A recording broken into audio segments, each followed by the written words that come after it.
Se toda coincidência tende a que se entenda e toda lenda quer chegar aqui, a ciência não se aprende, a ciência aprende, a ciência em si.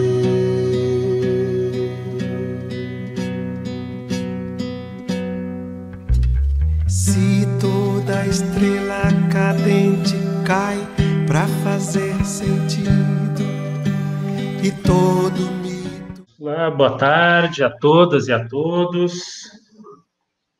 Vamos ver se já estamos online aqui. Começou, estamos em linha. Então, boa tarde a todas, a todos. A gente está em... Boa tarde a todas e a todos. Desligar o som aqui.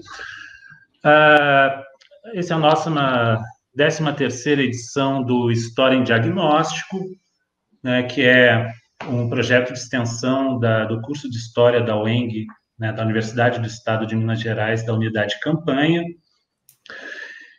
e que tem, né, um intuito, né, de trazer debates históricos, historiográficos, científicos, fazer divulgação científica, também de temas atuais e outros temas relativos às ciências humanas, à história, à universidade.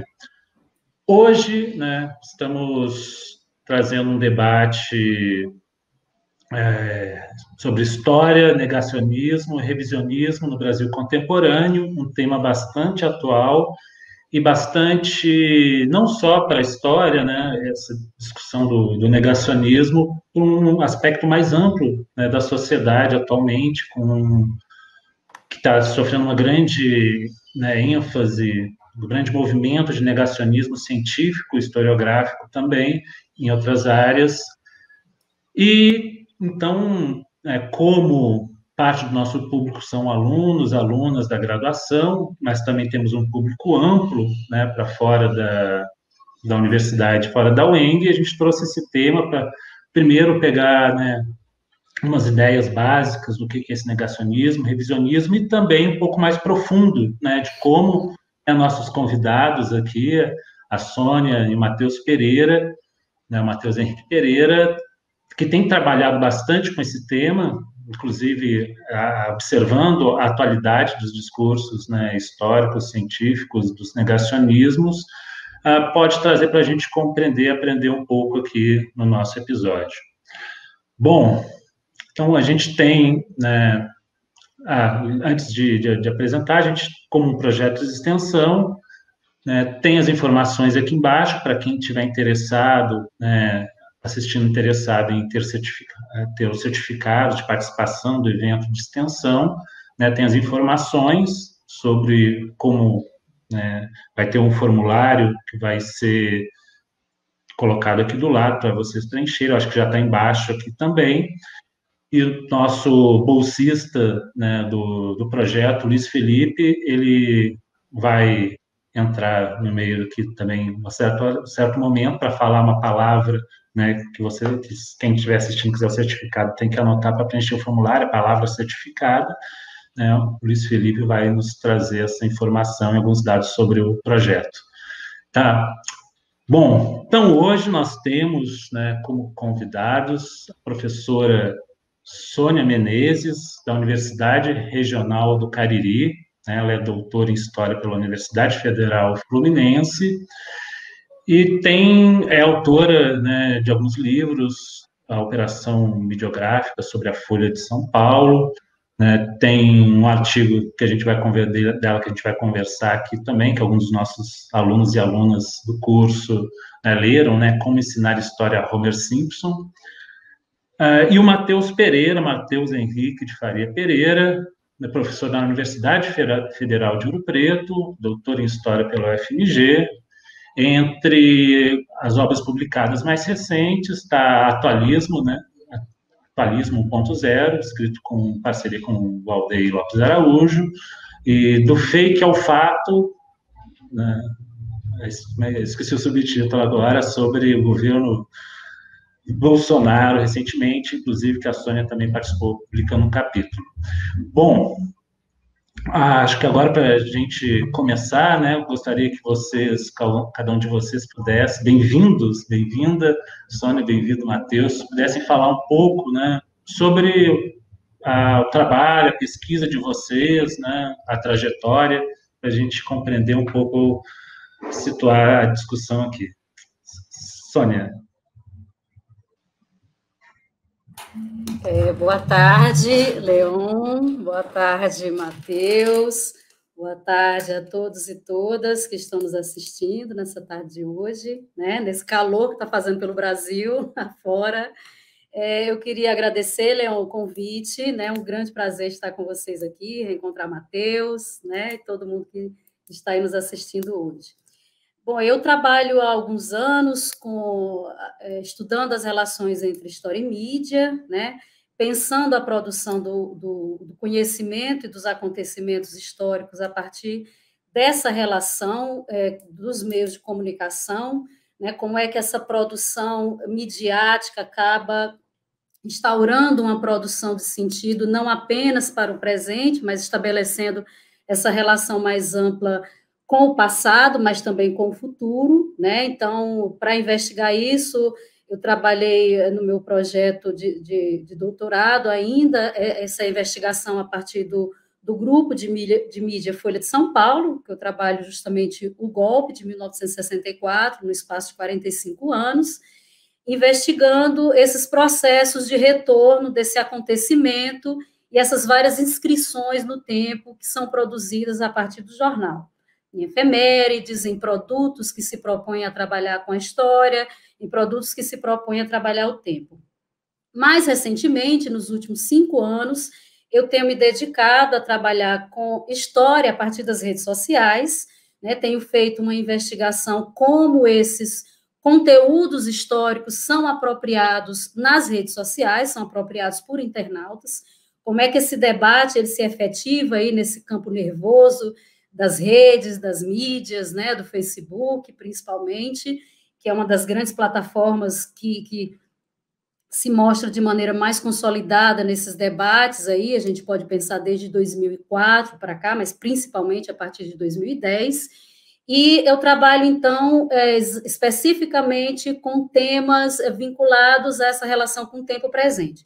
Nesse sentido, eu continuo trabalhando com a ditadura militar, só que agora não apenas no Brasil, eu tenho feito também, mais recentemente eu fiz um trabalho de comparação desses leitores internautas sobre a ditadura militar no Brasil, mas também na Argentina, né, como é que as distinções aí dessas apropriações entre esses leitores internautas, e mais recentemente essa pesquisa nas redes sociais me levou a abrir uma nova frente de reflexão, que diz respeito justamente a esse processo de negação, esse processo acelerado, que a gente vai conversar hoje, de negação da história, né, de como que esses veículos de comunicação ultra rápidos, né, como são as redes sociais, potencializaram uma nova, vamos dizer assim, matriz narrativa muito mais contundente dessa dimensão negacionista na contemporaneidade, que extrapola em muito um problema da história.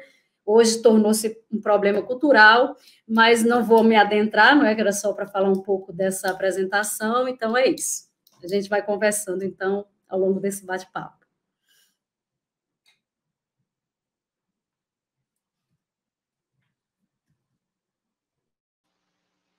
Sou eu, Leon, ou não? Isso, Matheus. Acho que é legal também como tem uma sintonia aí, né, do que você e né, a Sônia e o Matheus têm trabalhado com essa atualidade, com redes sociais, né? A gente vai falar um pouco mais sobre isso daqui a pouco. Matheus. Bom, vou tentar ser... Obrigado, vou tentar ser bem breve aqui. Em primeiro lugar, né, dizer da satisfação, né, de participar dessa mesa virtual, que agora a gente já está meio até pós-graduado já nessa coisa de mesa virtual e tal, mas é uma alegria, né, estar com a Sônia aqui, porque a gente já se conhece muitas vezes, mas, se não me engano, acho que é a nossa primeira mesa juntos, ou segunda. A gente já troca figurinhas por trabalhar questões afins há muito tempo, sempre se encontra, sempre não, muitas vezes a gente se encontra em eventos e sempre temos uma boa relação de respeito, de cordialidade e de troca. E o Leon, que eu conheço há mais de 10 anos, né, quando eu cheguei na UFOP, então sou professor do departamento de História da UFOP, e lá conheci o Leon, que é um amigo desde então, e fico muito feliz também em ver a Universidade do Estado de Minas florescer, ainda que em tempos tão, digamos assim, perturbadores, a UENG continua crescendo, existindo, e acho que isso é importante aí para uma certa vivacidade, sobretudo em Minas Gerais, mas não apenas, né, do conhecimento histórico. Bom, em relação à minha produção assim mais recente, eu tenho esse texto que eu vou voltar a ele aqui hoje, que chama Nova Direita, Debates sobre a questão da negação, do negacionismo em torno da época da Comissão da Verdade, que é um daqueles textos que a gente escreve e fica orgulhoso, assim, de fato eu acho que é um texto importante, porque de algum modo ele antecipa, porque muitas vezes os colegas falarem do bolsonarismo, da situação política, e as pessoas confundem o diagnóstico com o desejo, né? E ali, como eu sempre tive, por minha formação, um olhar muito atento aos movimentos de direita, extrema-direita, consigo antecipar certas situações que, sobretudo a ascensão do Bolsonaro, situações que ali eram residuais, mas que se tornaram, digamos assim, ou eram um pouco, digamos assim, chamavam um pouco a atenção dos analistas, mas que, de algum modo, hoje ocupam as nossas vidas, e inclusive não só as vidas, como eu pretendo falar um pouco sobre isso. Então, vou retomar um pouco esse trabalho, que é um trabalho importante, à luz de uma reflexão que eu venho desenvolvendo com o meu colega Valdez sobre essa categoria do atualismo, né? O atualismo enquanto uma experiência do tempo muito conectada com essa relação não contraditória entre o digital e o real, né? Ou seja, como a realidade virtual que faz parte, vamos dizer, da nossa existência hoje. Então, vou tentar hoje, só para ficar na produção mais recente, retomar essa discussão do atualismo à luz do texto sobre a nova direita e um pouco sobre esse último livro que a gente fez também com a Mayra, que é o Almanaque da Covid, e certamente dialogando com os colegas, por fim, que participaram aí desse empreendimento aí, que foi esse livro coletivo do Fake ao Fato, Desatualizando o Bolsonaro, tem um texto excelente da Sônia, que acho que também modéstia, a modéstia hoje está um pouco de lado, mas assim, é uma das melhores coisas que foi produzida sobre o governo Bolsonaro até aqui, eu acho, sobretudo pelo campo historiográfico.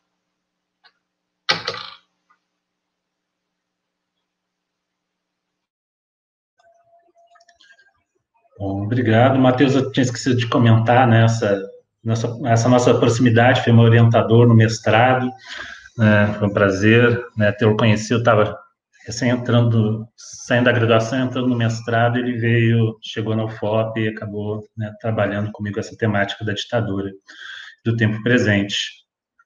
Bom, o que eu ia falar?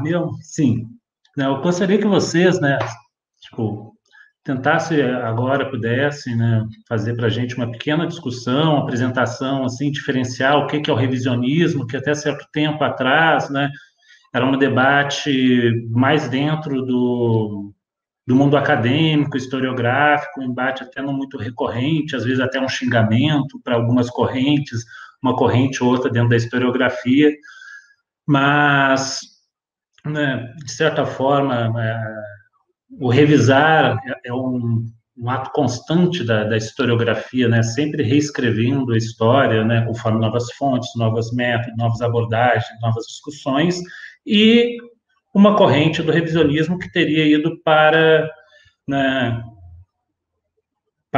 um hiperrelativismo, relativizações meio complicadas da história, e outras que chegam ao negacionismo, né? Então, se puder apresentar um pouco esse debate para a gente, como é que vocês veem essa discussão, essas diferenças?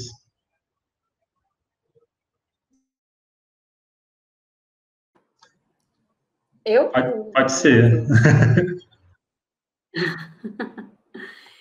Bom, então vamos lá, né? Assim, eu acho que é importante a gente distinguir os fenômenos enquanto na sua própria historicidade. A negação de pressupostos, de princípios políticos, sempre é uma máxima, vamos dizer que pode ser uma constante, né? A gente tem vários exemplos em que negou-se preceitos científicos, negou-se pressupostos políticos, né? Isso é uma dimensão historicamente situada em vários momentos. O que a gente pode dizer que esse momento, sobretudo o século XX, traz de diferença, né, quando a gente vai pensar, é essa ascensão muito intensa de discussões acerca da produção, da interpretação, principalmente, inicialmente, no campo histórico, né, desses acontecimentos e desses conteúdos. Inicialmente, o conceito de negacionismo, ele é muito vinculado à própria interpretação que alguns grupos de direita passaram a fazer do Holocausto, nessa tentativa de negar a veracidade daqueles acontecimentos, e isso foi denominado, sobretudo a partir dos anos 80, de uma prática negacionista, e aí o conceito ele se apresenta, ele se desenha muito, vamos dizer, muito mais claramente na cena tanto intelectual quanto política. E o revisionismo também é um conceito que se apresenta num contexto ali dos anos 50, dessa ideia a partir dos anos 50, anos 60, que seria a revisão de alguns acontecimentos, inicialmente parte-se do pressuposto de que alguns acontecimentos deveriam ser revistos, exemplo, por exemplo, da Revolução bolchevique, de 1917, quando historiadores norte-americanos se propõem a rever, não é, a partir de um prisma anticomunista, esse acontecimento, essa construção desse acontecimento a partir da história e outros exemplos. Mas é preciso que a gente distingua essas dimensões de negação e revisão, são muito bem delimitadas para a gente, né, para nós historiadores. A revisão do conhecimento, a revisão epistemológica do conhecimento, ela é absolutamente saudável, ela é salutar. Nós sempre fazemos e exercitamos isso. Mas, em alguma medida, há um tipo de revisão, que foi chamada uma revisão que tem um forte cunho ideológico, intencional, político, né, de intervenção na cena pública, em acontecimentos, na manipulação. Talvez a gente possa até chamar isso de um abuso de história, aquilo que o Anton de Witt nos chama a atenção, né? Uma espécie de abuso sobre a própria construção desse conhecimento. Aí, esse tipo de revisão, que é uma revisão abusiva, manipuladora, muitas vezes ele se aproxima muito do que é negação, né? Então, por isso que, em algum momento, esses conceitos eles acabam se confundindo muito na cena pública, mas eles são bem distintos. Então, se a gente fosse falar de forma bem resumida, né, a gente poderia dizer que essa distinção entre negação e revisionismo, principalmente quando a gente pensa negação, ela tem uma intervenção político, e aí o Matheus vai falar depois disso, claro, muito melhor do que eu, né, e tem uma relação muito grande, por exemplo, com essa emergência de grupos conservadores, autoritários, de ultradireita, que a gente tem assistido principalmente nos últimos anos. O negacionismo, e aí eu vou deixar a porta aberta para falar um pouco depois, esse negacionismo que nós estamos assistindo hoje, ele é diferente, eu entendo como um fenômeno diferente, né? Um fenômeno muito mais potente que se apresenta nessa cena pública contemporânea, porque ele agrega uma série de elementos novos, né? Uma série de elementos que se articulam com práticas culturais, sociais dessa sociedade contemporânea, que extrapolam muito além do que uma mera produção, ou um mero questionamento epistemológico, um mero questionamento cognitivo, ele se situa, na verdade, como uma prática generalizada que a gente tem que pensar a partir de várias matrizes, né? Então, o conceito que inicialmente estava muito atrelado a um acontecimento, quando ele é elaborado e pensado, né, que é o Holocausto, ele explode. Então, a partir dos anos 90, o termo negacionismo, ele é aplicado a uma série de fenômenos que inicialmente negavam preceitos científicos, agora não mais apenas vinculados à história, mas a diversas áreas do conhecimento, né? Então, vou parar por aqui para Matheus.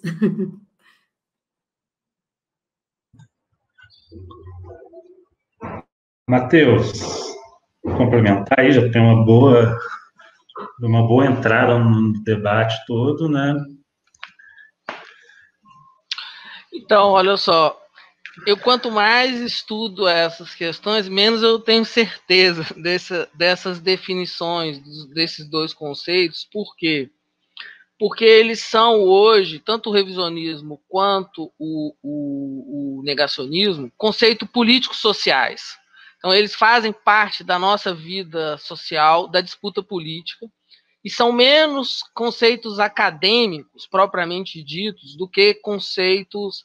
eles são conceitos acadêmicos também, mas eles têm essa outra vida, como conceitos políticos sociais, e como conceito políticos sociais, eu acho que é isso que a Sônia falou, eles se aproximam muito, por vezes. E até academicamente, tem pessoas que preferem o conceito de negacionismo. Eu mesmo, por exemplo, acho que, do ponto de vista da cena pública contemporânea, o conceito de negacionismo e revisionismos, eles estão interligados pela ideia de negação, sobretudo a negação no sentido freudiano, lá do texto do Freud, de 1925, com uma contestação da realidade interna a determinados grupos ou indivíduos, mas que não encontram, vamos dizer, um referente externo.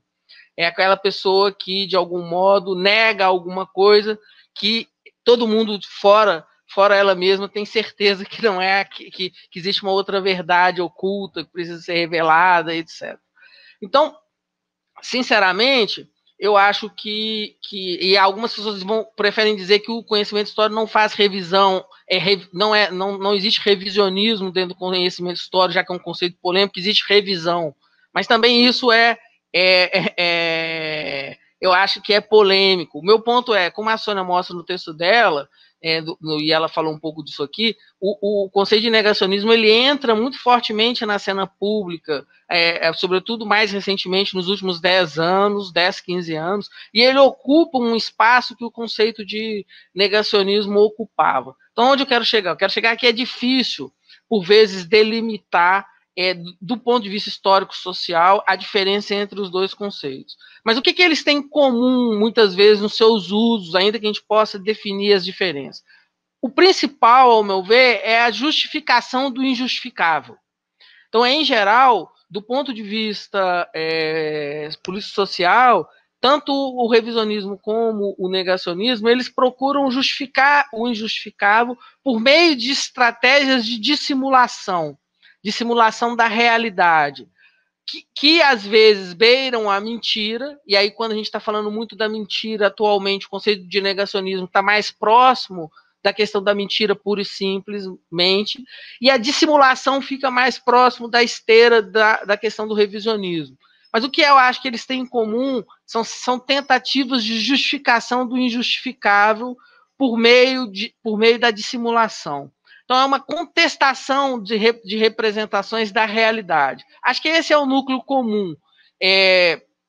Como cada vez mais eu tenho sido um pluralista, eu acho que é possível justificar bem o uso tanto de um quanto de outro conceito, como fazer uma distinção que às vezes é necessária entre os dois conceitos. Mas eu acho que o que a gente tem que ter ciência é que, sem sermos cientificistas, nós, de algum modo, criticamos e analisamos esse fenômeno do negacionismo, da negação, do revisionismo, com alguns panos de fundo comuns que, de algum modo, estão ligados. Então, a má consciência, a intenção de mentira, a justificação do injustificável, a dissimulação.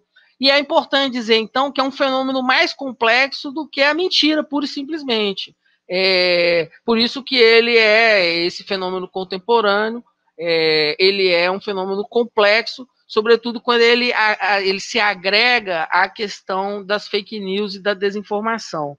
Eu gostaria de, só para terminar, daquilo que a gente chama de atualismo, a desinformação, pura e simplesmente, relacionada à negação, negacionismo, revisionismo, ela ganha contornos especiais, porque há hoje em curso uma possibilidade da exploração ilegal da desinformação como arma política.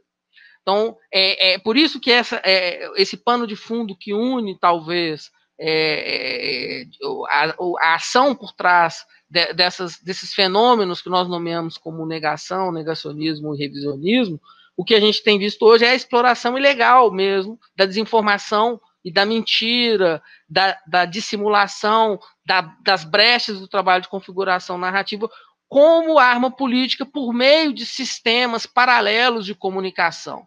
Então, ou seja, a explosão desses conceitos históricos sociais estão ligados também, no atual contexto, a essa conjuntura que as novas mídias criam nessa condição que a gente chama atualista.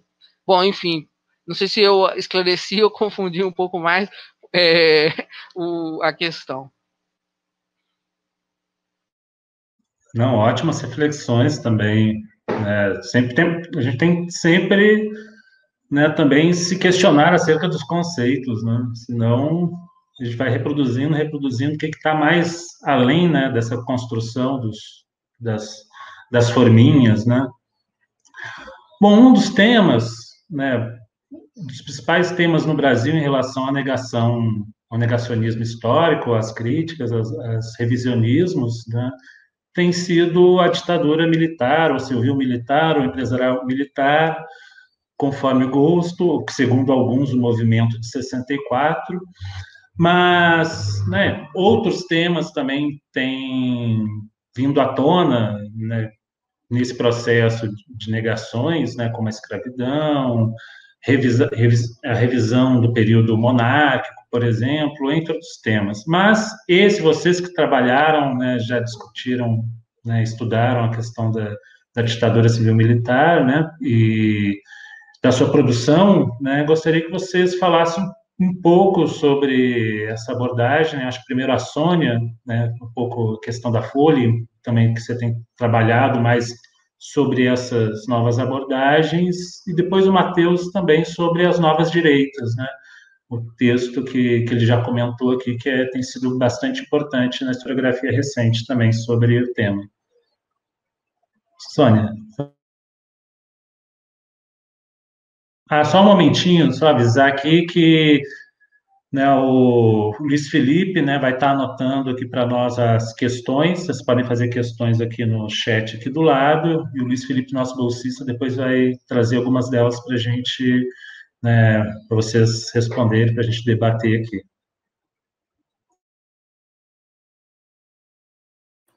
Muito bem. Eu vou apresentar aqui alguns dados sobre a negação da ditadura hoje, e o tema da ditadura militar é o tópico número 1 de pesquisa. Eu estava fazendo esse levantamento agora mesmo para a gente conversar aqui. É o principal acontecimento histórico, inclusive, que se discute a partir das redes, né, mas de buscas também na internet. Né, é um tópico hoje que é campeão, né, das pessoas procurarem temas como o Alberto Ustra, e aí é muito interessante que nas pesquisas recentes que eu fiz agora dos últimos 5 anos, olha que absurdo, um tema que é na lista dos assuntos mais procurados é a relação de Tubaína com a ditadura militar, né? Lembre-se daquele episódio. Isso só demonstra como essa discussão sobre conteúdos históricos e acontecimentos, ela tem se capilarizado pelas redes sociais, né? Então, isso é uma constatação relevante para nós, historiadores e professores, pensarmos a produção do conhecimento e a circulação desse conhecimento na nossa sociedade, né? Para mim, isso é uma dimensão fundamental. O que a gente tem que pensar hoje é tanto nessa produção quanto na circulação. E só especificamente sobre a ditadura militar, eu vou dar aqui uns dados, eu tinha até preparado o material, mas deixa eu abrir aqui. Tem uma pesquisa muito interessante que o Rodrigo Pato e o Adriano Cerqueiras fizeram em 2010 sobre como o brasileiro via a ditadura militar, né? Eles fizeram em plena campanha política de 2010, eu não sei se vocês lembram, mas, por exemplo, nós tivemos 2 candidatos que concorreram naquele pleito que haviam sido candidatos que lutaram na resistência à ditadura militar, José Serra e a Dilma Rousseff, né, em segundo turno, e o tema da ditadura militar foi um dos temas muito abordados em jornais, em campanhas políticas, em debates. Isso já estava figurando nas redes sociais. Então, o Rodrigo Pato e o Adriano Cerqueira resolveram fazer uma pesquisa de opinião para saber o que o brasileiro sabia sobre esse acontecimento. O resultado, ele confirmou uma suspeita. O brasileiro não sabia quase nada sobre a ditadura militar.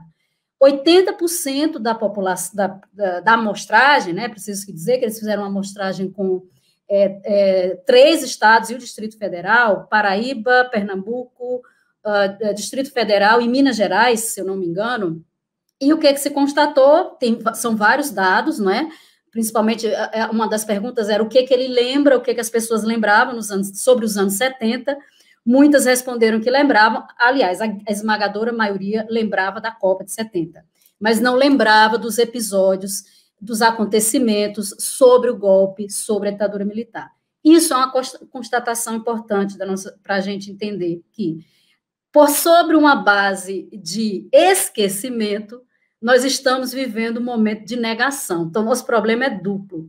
Nós já tínhamos um processo fragilizado de construção e de debate desses acontecimentos na cena pública. Né? A apropriação do acontecimento ditadura militar e hoje outros acontecimentos, como a escravidão, como o genocídio indígena, que são outros dos mais temas que são objetos de negação na cena pública. Então, esses acontecimentos, eles já eram atacados. Existe um processo falho de apropriação sobre o passado na nossa sociedade. Eu não estou dizendo que isso é culpa de A ou B, é uma constatação. Esse processo diz respeito a uma construção de uma educação histórica, que está para além da escola propriamente dita, mas que circula como um elemento importante da nossa sociedade. E aí eu vou dar outros 2 dados, 3 dados bem que eu peguei aqui para a gente pensar, tá? Eu vou dar os dados, eu fiz uma pesquisa sobre, portanto, né, como é que o internauta interpretava a ditadura militar ao longo de 10 anos. Eu fiz um levantamento como, por exemplo, ao longo dessa década de intervenção das redes sociais, de emergência muito consolidada dessas redes sociais, né, como é que, ao longo de 10 anos, esse processo se transformou.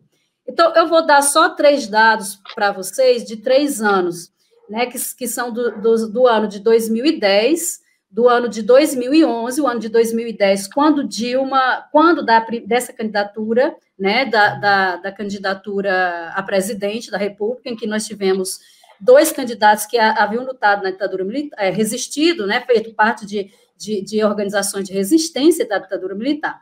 Então, veja, numa pesquisa realizada, numa matéria produzida pela Folha de São Paulo em outubro de 2019, eu avaliei uma matéria e eu quero fazer uma distinção.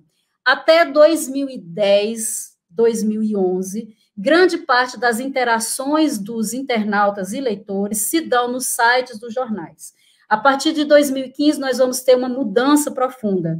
Então, as redes sociais vão predominar a distribuição da informação. Então, vejam, o sujeito, a mulher, qualquer pessoa, não vai mais para o site do jornal pesquisar o que ele quer. Ele vai para o Facebook ou para o WhatsApp e, a partir daí, não é, ele se informa. Então, veja, eu peguei uma matéria no jornal, quando ainda predominava os comentários, eu analisei os comentários no jornal do ano 2010, tá? Então, eu fiz uma triagem, eu retirei desses comentários aqueles que eram diretamente, que diziam respeito diretamente àquele pleito, que eram as eleições presidenciais naquele momento, e, enfim, toda a discussão periférica que não era do acontecimento, sobre o acontecimento ditadura militar. É uma matéria que dizia o seguinte: o Supremo critica a decisão do Tribunal Militar que blindou Dilma Rousseff. É uma matéria do dia 21 de outubro de 2010. 82% dos leitores do jornal, desses comentários analisados, eram críticos à ditadura militar. Né? 82%. 14% qualificavam Dilma como terrorista, né, eram críticos, não esqueço que a gente estava nesse pleito, e apenas 4% defendiam a ditadura militar. Agora eu vou apresentar para vocês um dado do ano seguinte, que é o ano de 2010. Eu vou abrir aqui, porque está bem pequenininho para eu poder falar para vocês. Esse é o ano de 2011, tá? Que é logo depois da eleição. E a Folha de São Paulo reproduziu uma foto de Dilma Rousseff, acho que vocês estão lembrados, que é ela na frente do tribunal e os militares com o rosto, cobrindo o rosto com as mãos. No Facebook, a chamada dizia: foto inédita mostra Dilma no interrogatório de 1970. Isso foi postado no dia 3 de dezembro de 2011, portanto, um ano depois dessa matéria que eu acabei de referenciar. Aí a coisa já começa a mudar de figura. Nós temos 37% críticos à ditadura, 14% elogiosa à ditadura, lembre-se que era 4%, e uma coisa surpreendente que serve para a gente pensar as relações de gênero, né? É uma sociedade extremamente machista e misógina. 49% dos comentários eram jocosos à imagem de Dilma. Eu estou já concluindo só para fechar essa parte. Passo agora para o ano de 2013, um mês antes das marchas de junho, né? O Brasil já está naquele processo de acirramento e numa progressão conservadora ascendente, né? Muito fortemente nessa cena pública. A Folha de São Paulo replica no Facebook uma matéria com a foto da Dilma, e a matéria dizia o seguinte, a manchete diz o seguinte: Anistia Internacional questiona a Comissão da Verdade sobre o depoimento de Dilma Rousseff. Essa postagem foi feita no dia 29 de maio de 2013, mais de quase 2 anos depois daquilo. Então, percebam, em 2013, desses comentários, 43% eram elogiosos à ditadura militar, 6% críticos à ditadura. E apenas, muito continua um percentual de ataques à imagem de Dilma, comentários à imagem, né, de 51%. Então, esses dados que eu trouxe, assim, são apenas um exemplo. Eu fiz uma configuração durante 10 anos, nos demonstra como a percepção, né, dos brasileiros tem se transformado muito no que diz respeito aos acontecimentos históricos nessa cena pública. E, na minha opinião, a interferência disso diz muito desse universo de distribuição dessas informações, de notícias falsas, da desinformação. Nós estamos vivendo uma epidemia da desinformação, e isso é um processo que dura 5 anos, e ele tem se aprofundado. E é um problema cultural, e, a meu entendimento, de longo prazo que a gente vai ter que resolver. E essa dimensão da negação e da destruição de um patrimônio, de um patrimônio que eu vou dizer que é um patrimônio cultural, que é o conhecimento também, de reflexões, de pesquisas, de uma série de elementos que nós tínhamos consolidados enquanto campo de saber, é um sintoma importante desse momento. Perdão, falei demais, tá? Obrigada. De nada, informações importantíssimas, super interessante para a gente pensar esse quadro, a transformação, inclusive, das plataformas, né? Que é um ponto também, né, Matheus, que você trouxe, discutiu, já vinha discutindo naquele artigo Nova Direita, né, publicado na Vara História em 2016, que pega esses embates também sobre a ditadura nas redes sociais, principalmente na Wikipedia, né, em outros espaços, né. Em primeiro lugar, minha internet está super instável aqui, eu caí, já estava indo para casa do vizinho e tal, aí ela voltou. Peço desculpas, viu, Sônia, não vi toda a sua fala, e peço desculpa também ao público, mas espero que não aconteça de novo. Bom, vamos lá, né? Primeiro, é difícil, assim, eu vou tentar ser breve, eu não sei quais são as novas perguntas, mas eu vou antecipar uma questão aqui provável que o Leão vai tratar.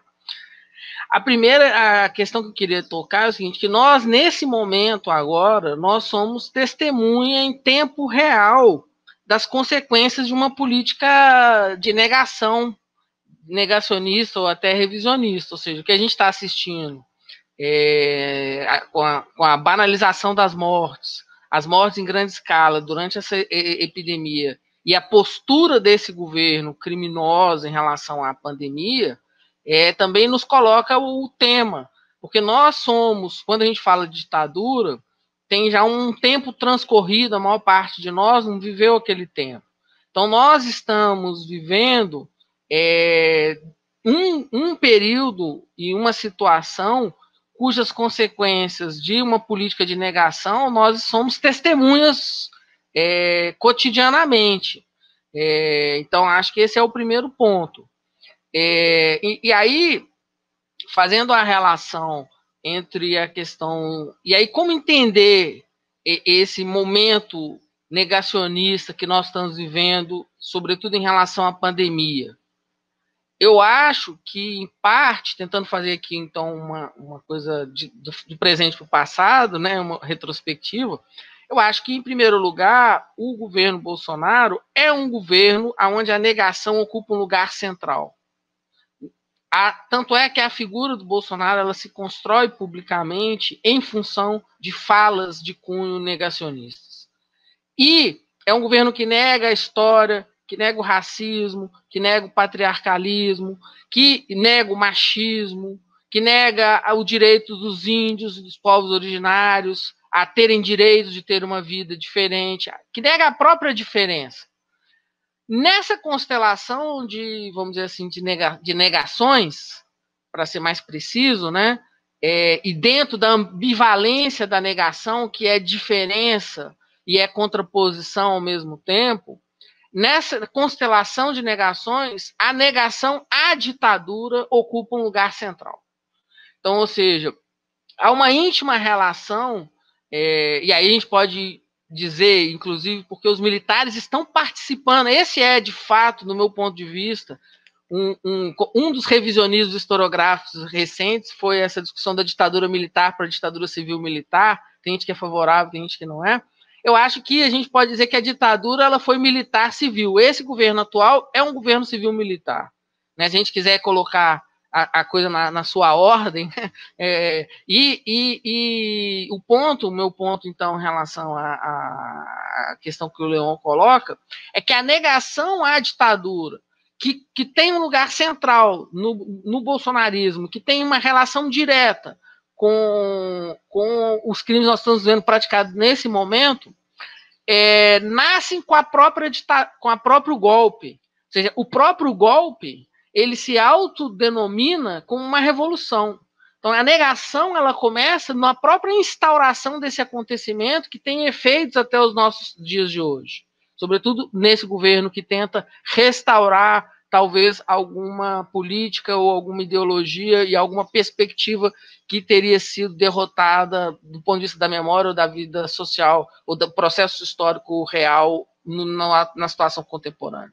Então, veja só, a negação que ganha contornos especiais com a internet, e eu posso falar um pouco com o governo do PT, porque, na verdade, esse crescimento da negação que a Sônia fala, do meu ponto de vista, está muito ligado ao desenvolvimento da internet, mas também ao próprio desgaste do governo do PT, porque as guerras de memória também se relacionam com os conflitos do presente.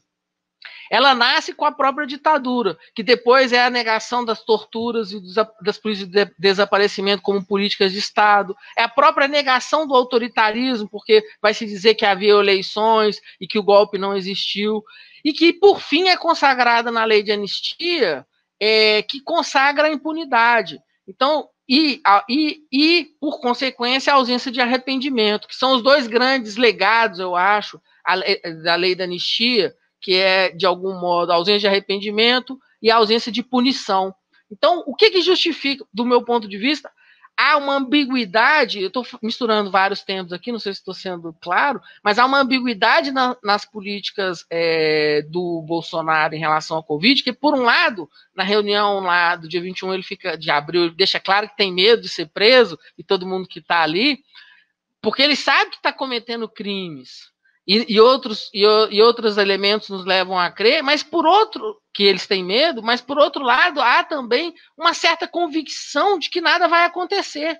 Porque ninguém foi punido com os crimes praticados durante a ditadura e não vão ser punidos agora. Inclusive, os próprios militares estão no poder. Então, há uma conjunção aí de ausência de justiça, de negação, que se mistura no nosso atual presente, num nó de temporalidades mesmo, que tem muita implicação, e a questão da negação, no sentido mais amplo que falei anteriormente, tem íntima relação. Esse passado, ou seja, da ditadura, ele está cada vez mais vivo como um agravante nessa reatualização dessa memória e desse próprio passado no atual presente. É que se de algum modo as vítimas, uma parte das vítimas, se a gente deixar de lado os indígenas, que são os povos originários, continuam sofrendo as consequências tanto da ditadura e nesse momento da pandemia, mas a gente deixando de lado os povos originários, que sofrem um etnocídio desde a chegada dos portugueses, mas se a gente deixar de lado, nesse momento, a gente não pode dizer que a classe média, porque muitas vezes se fala, né, a classe média foi as principais vítimas da ditadura. Nesse momento são os negros, são as mulheres, são os mais vulneráveis, são os quilombolas, que estão sendo vítimas de uma política de negação, negacionista e revisionista em tempo real. Por isso que o tema é quente, porque nós estamos vivendo isso, e esse passado, as dobras do tempo se conectam todo o tempo, justamente para repetir, né? A negação à ditadura está no DNA do bolsonarismo.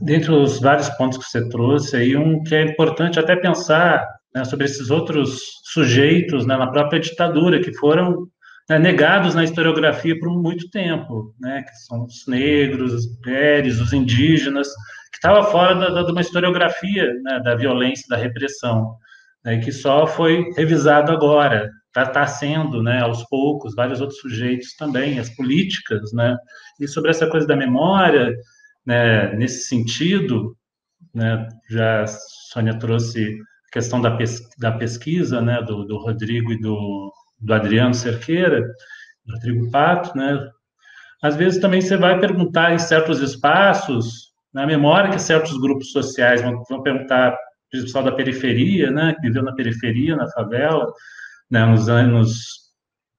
durante a ditadura, vai perguntar para eles qual a memória vocês têm da ditadura, né? As lembranças que vão vir, às vezes não vai ser dos militares em si, mas no caso do Rio de Janeiro, das remoções forçadas, né, que tiveram, e vários outros fatos, outras memórias dessas vivências desse período, né, que não normalmente sobre esse signo, né, político mais institucional, né, as repressões do cotidiano, não é? E que não ficavam transparecendo dentro da historiografia, né, mais comum, mais recorrente da ditadura, que é importante até pensar.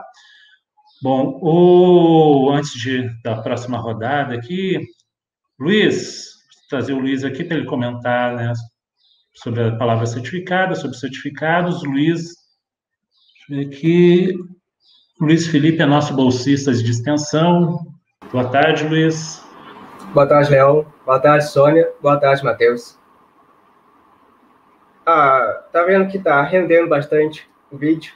Vocês estão falando muito bem, o pessoal tá gostando, fizeram 5 perguntas, porque vou falar depois. A palavra certificada vai ser Wikipédia. Essa é a palavra certificada, Wikipédia. Porque já estão falando mais sobre a ideia de que a educação sempre é buscada pela preguiça em vez de estudar, fica procurando coisa no Wikipédia, porque isso não vai dar uma continuidade ao talento e às profissões que o aluno vai ter no futuro. Isso é uma problemática, porque o Wikipédia não está ali como uma coisa muito rápida, e por ser muito preguiçoso, né, por parte das redes que a gente usa. Então, os alunos que já fazem isso no ensino médio não tem que fazer o mesmo no ensino superior, porque não vale muito a pena. Então, é bom a gente estudar bastante e seguir em frente. Não é fácil chegar numa faculdade, você copiar e colar. Também não é uma coisa certa a se fazer. Então, é isso que eu queria falar daqui para vocês. Agora, podem continuar, se quiser fazer pergunta agora, ou deixa para depois. Então, dá um tempo para vocês. A gente vai seguir aqui no pouco debate, depois a gente volta com as perguntas.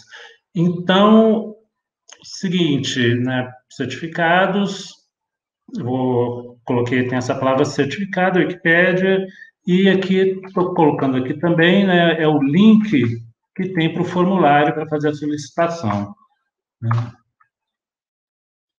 estava fazendo o levantamento. Hoje, nossos diferentes...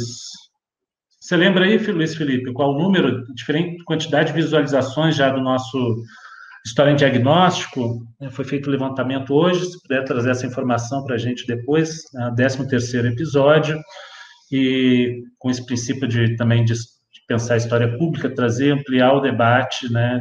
E a importância hoje, que a gente já pode até trazer essa questão, né, sobre a importância hoje das mídias sociais, que já foi levantado aqui, da Wikipédia, etc., do Facebook, né, mas como essas novas mídias, o YouTube, etc., trazem, né, é uma coisa que vocês dois têm trabalhado, né, novos discursos, revisionismos, né, abusos da história. E aí tem um termo bastante interessante que a Sônia Menezes traz nos artigos, né, que é como ensinar história a Homer Simpson, que foi utilizado. E aí como essas novas mídias também têm utilizado novas linguagens, né, para fazer esse debate e, de certas formas, manipular as informações, né? Eu acho que... Bom, Sônia, falar um pouco sobre isso? Muito bem. Bom, primeiro eu faço como é que a gente diz, aquele ditado, do inimigo fiel, né? Eu trabalho há algum tempo com essas mídias, eu acho que elas não podemos prescindir, né, da reflexão sobre... eu até acho que é possível que a gente destrua a humanidade a partir delas, mas elas estão aí, né? Eu tenho uma visão às vezes, muito preocupante a forma, por exemplo, da gestão de dados hoje que essas grandes empresas de mídia realizam no mundo, né? Eu acho que esse é um ponto importante para a gente pensar. Então, quando a gente pensa em empresas como, sobretudo, o Facebook e o Google, são duas empresas que realizaram um verdadeiro imperialismo cibernético no mundo. Então, hoje, praticamente todo o globo acaba tendo seus dados geridos por essas empresas privadas. Então, às vezes, algumas pessoas têm a ilusão de dizer que temos uma informação livre, que tudo está livre, mas a realidade é que a gestão de dados hoje, de mega gestão de dados hoje no mundo, é realizada por algumas empresas privadas que controlam essa circulação e distribuição dessas informações. Isso é um ponto relevante. Agora, em termos de produção e circulação, é claro que a gente assiste uma transformação importante em todos os sentidos a partir da emergência dessas mídias, e elas nos atingiram falando mais diretamente à história. Isso não há dúvida, né, que nós tivemos muito rapidamente que nos adaptarmos a essas demandas apresentadas por essa produção. Nós estamos falando principalmente desses novos processos de produção, circulação, essa distribuição da informação, compreendida, inclusive, como o conhecimento como informação distribuída nesses vários espaços. Isso é um dado relevante. Aí é que está. Não existe uma configuração hierárquica dessa distribuição sobre esses conteúdos. O que é um conteúdo produzido a partir de um conjunto metodológico correto, ético, né, por caminhos epistemológicos metodológicos que são pensados, e um conteúdo absolutamente falso, um conteúdo produzido para enganar, não existe uma hierarquia possível dentro dessa rede. Essa hierarquia é dada pelos produtores e é dada também pela nossa possibilidade de reflexão crítica sobre esses conteúdos que chegam até nós. É aí que se encontra o nosso problema. Nosso problema é esse, né? Assim, grande parte. É justamente esses processos de apropriação de uma sociedade que já tem uma estrutura educacional que passou por uma série de problemas, uma série de deficiências, o próprio pensamento, e eu acho que essa é uma questão-chave para nós pensarmos hoje, é o nosso letramento histórico. Como a sociedade brasileira se pensa historicamente. porque não é simplesmente nós interpretarmos ou entendermos que esses conteúdos são ou não prejudiciais, porque eles enganam, porque eles são um falseamento, né, porque eles manipulam. O problema é como as pessoas irão identificar isso, né? Como as pessoas serão preparadas para entender um conteúdo que é produzido a partir de uma sistemática, que obedece um conjunto de protocolos de conhecimento e um conteúdo que é jogado de qualquer forma, né? Esse é um desafio. Agora, é claro que existem muitas experiências importantes nessa produção dessa rede que nós temos que trazer como aliados. Inclusive, Luiz Felipe, a Wikipédia. A Wikipédia, ela pode ser, às vezes, nossa aliada. Claro, não vão copiar o texto da Wikipédia e colocar na prova que a gente coloca. Aí não. Já peguei casos de trabalhos finais que o menino faz o Ctrl+C, Ctrl+V da Wikipédia e coloca lá. Não vão fazer isso, que isso é plágio. Mas a gente tem que pensar que essas ferramentas, também nós podemos usar essas ferramentas num trabalho a nosso favor. Sim, elas servem para manipular. Então, vou dar um dado, por exemplo, um dado sobre um conteúdo bem conhecido, que é a Terra plana, terraplanismo. Onde é que o terraplanismo ganhou corpo e capilaridade na contemporaneidade, né? No YouTube.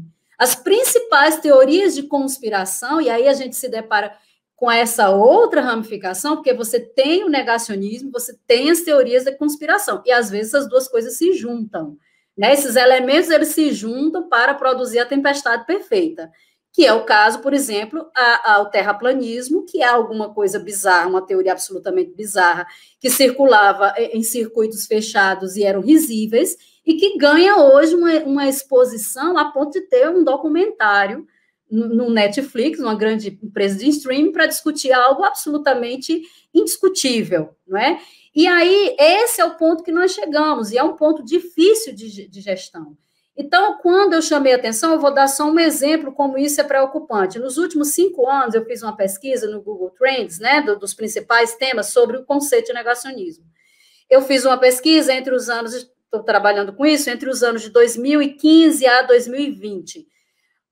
A busca sobre o negacionismo em termos de Estado no Brasil, ela oscilava em torno de 29%. Hoje, em pleno 2020, essa busca está em 86% dos estados da federação se preocupam com são pesquisas relacionadas a esse tema, das mais variadas formas.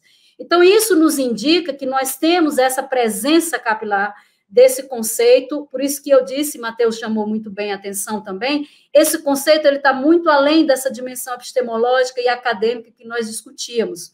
Hoje ele faz parte do processo de constituição de como essa sociedade tem se organizado, suas formas de pensamento também, né? Mas é isso. Você esqueci de falar do Homer Simpson, mas eu falo depois. Bom, eu vou ser bem breve em alguns aspectos aqui, mas isso que a Sônia levantou, e eu pegando para ficar mais no tom do diálogo, complementar, isso tem muita relação com o que a gente está conceituando como sendo o atualismo, né? A ideia do atualismo nosso é parte, dentre outras coisas, de uma descoberta empírica, né? Ou seja, a palavra atualização, também como um conceito histórico-social, ela ganha força no Brasil, mas também em outros lugares do mundo, como nos Estados Unidos, por meio da palavra update, a partir dos anos 60, muito ligada à cultura do computador. Então, a atualização é uma experiência, muito por isso que é um conceito histórico, nosso conceito tenta dialogar com essa experiência do digital, porque mais que a ideia de presentismo, que poderia ser aplicada a qualquer momento da história, é uma experiência própria da revolução tecnológica que nós estamos vivendo. Então, uma das consequências, por exemplo, só para dar um exemplo para ficar no terreno da informação, o Washington Post, por exemplo, publica 1.200 notícias por dia, atualiza o seu site 1.200 vezes num dia. E o que isso significa? Em termos, vamos dizer assim, para a nossa discussão aqui, é que o valor de novidade, ou seja, as news, começa a substituir o valor da verdade. Então, você abre uma brecha aí para a revisão e a negação todo o tempo. Então, a internet, esse espaço a web, esse espaço como um espaço da atualização, cria uma certa ilusão de que a realidade pode se reproduzir automaticamente. Então, uma das consequências disso para o campo progressista, muita gente, desde que o Bolsonaro ganhou, mesmo a esquerda tendo minimizado o Bolsonaro, começou a achar que ele ia cair por conta própria. Não, Bolsonaro consegue se atualizar todo o tempo, ele consegue modular o discurso, ele consegue dizer que não ia fazer uma aliança com o Centrão, depois faz uma aliança com o Centrão, um dia é cloroquina, outro dia é ivermectina, outro dia é gripezinha, ele consegue se atualizar sem ter que prestar conta com o dia anterior, porque isso está conectado com essa mudança do regime de verdade, onde a própria ideia de verdade começa a ser substituída pela ideia de novidade, pelas news. Então, por isso que é um pouco nossa discussão está muito ligada a essa ilusão de que não é a ação, é que a realidade vai se reproduzir automaticamente como um sistema. Então, essa é a condição, vamos dizer assim, atualista, e ela cria o campo de possibilidade da emergência do negacionismo, do nosso ponto de vista, por essa confusão, vamos dizer assim, ou por essa fusão entre valor de novidade e valor de verdade. Por consequência, você cria uma ideia de memória que a memória pode se atualizar no interior de determinados grupos, sendo fiel ao próprio grupo, sem necessidade de ter uma correspondência na realidade ou no referente histórico. Então, para uma comunidade de negação, por exemplo, da ditadura, o mais importante é você retroalimentar, atualizar aquela comunidade de negação do que ter alguma correspondência, por exemplo, na pesquisa histórica, que mostra que a política de eliminação e de tortura eram políticas de Estado. Então, nós estamos assistindo, e é esse cenário, né, que a Sônia descreve, a partir também do que a gente conceitua como sendo atualismo, é um cenário que veio para ficar. Então não adianta, e o capitalismo de vigilância ele está aí roubando os nossos dados. Então o que fazer? Essa é a questão, né? Então a gente tem questões que a gente pode fazer. Não adianta a gente ficar lamentando, restaurando o poder de veto das fontes, pura e simplesmente como historiadores. Eu acho que politicamente a gente tem que lutar para a regulamentação dessas empresas. Eu acho que a regulamentação ela é urgente a nível global, obviamente, mas isso vai ganhar contornos especiais. Nós estamos vivendo a eleição municipal aqui, nós estamos assistindo. Quem assistiu, só um parênteses, assistiu o primeiro debate norte-americano, o Trump todo o tempo burla as regras e o moderador não consegue impor as regras ao governante. Acho que esse é o ponto importante. É preciso ter o direito, a justiça se impondo no sentido da regulação. As grandes empresas precisam ser reguladas. Eu acho que a gente precisa rever os nossos cursos de história, porque a gente não vai revelar a verdade e restaurar uma verdade perdida no sentido positivista ou até cientificista. O buraco é muito mais embaixo, porque a questão, como a Sônia disse, a epidemia de desinformação ela tem muitos contornos e muitas mutações, para dizer assim, em termos desse vocabulário epidêmico, né? Então, eu acho que é uma nova educação histórica que passa por maior relação de passado e presente na sala de aula, na pesquisa histórica. Passa também pela desconstrução factual. Ela é importante, apesar de ser insuficiente. Passa por pensarmos e debatermos a nova configuração propriamente dita que está se impondo na nossa realidade, que está muito ligado, como a Sônia disse, ao poder dessas grandes corporações, e a gente vai ter que aprender a lidar com essas narrativas alternativas na sala de aula, porque só para deixar claro, né, esse deslocamento da autoridade do historiador, ou seja, é importante, nós não vamos retomar um lugar de autoridade que nós tínhamos anteriormente. Então, nosso lugar, talvez muito próximo hoje, como lugar de curador, é importante para que os discursos e as práticas democráticas da justiça se imponham. Porque a negação, voltando à questão da negação, a negação, ela, de algum modo, quer inibir algo. O que a negação no Brasil quer inibir? A transformação do Brasil numa sociedade mais justa, mais democrática, em todos os níveis. Uma sociedade que combata as desigualdades, que combata de classe, de gênero, de raça. Então, a transformação do Brasil numa sociedade mais justa impõe um debate e um enfrentamento dos novos lugares de autoridade que as mídias, por exemplo, nos colocam enquanto historiadores, e não apenas, que o desafio aqui é enquanto historiador, mas também enquanto cidadão, separando, mas as duas coisas, de algum modo, se misturam todo o tempo. Nossa. Dentro de um ponto que vocês dois trazem, né, dos textos de vocês, o Matheus também tem, junto com o Valdei, com outros colaboradores, tem tido publicado, né, uma coluna no Jornalistas Livres, né, quase semanalmente, às vezes mais que semanalmente, publicações analisando os embates atuais, as questões atuais, inclusive a partir dessa perspectiva do atualismo. E alguma coisa que tanto você, Matheus, né, trouxe, quanto você, Sônia, nas discussões, né, nas produções de vocês, e é um tema também que sempre tem perguntas, né, nas lives sobre essa temática, como é que a gente faz esse embate como historiadores profissionais? E aí vocês fazem, né, essa relação com a velocidade da produção, das publicações, das fake news, das negações, né?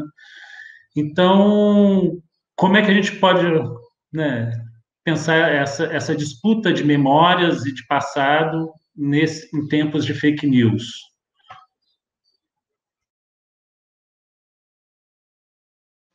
Vou aproveitar minha informação aqui, Sônia. Posso?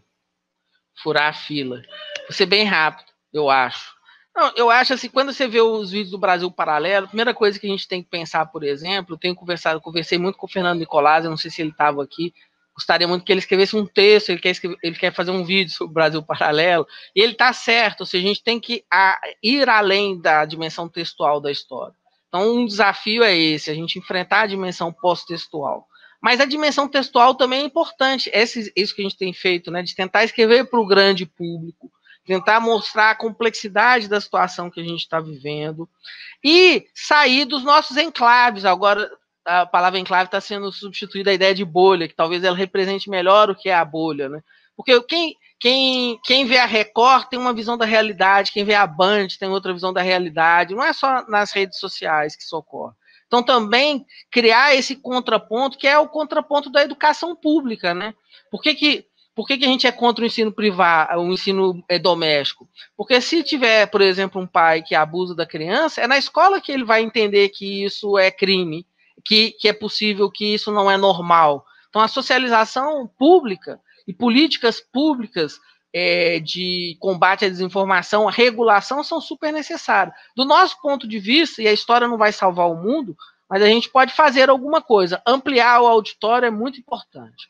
Eu acho que esse é um ponto, e complexificar a discussão, eu acho que é fundamental. Tem mais coisas para dizer, mas como eu furei a fila, vou encerrar por aqui.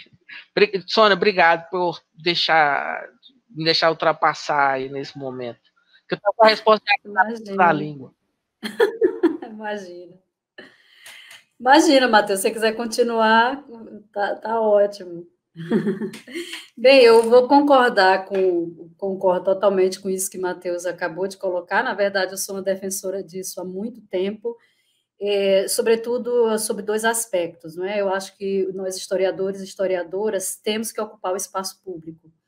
E nós talvez tenhamos essa dificuldade maior hoje, porque por muito tempo o nosso próprio processo de formação não colocava isso como uma demanda.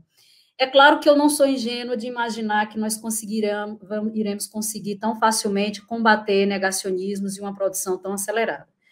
Um canal como o Brasil Paralelo hoje, ele tem milhares de seguidores, acho que já bateu o número de milhões.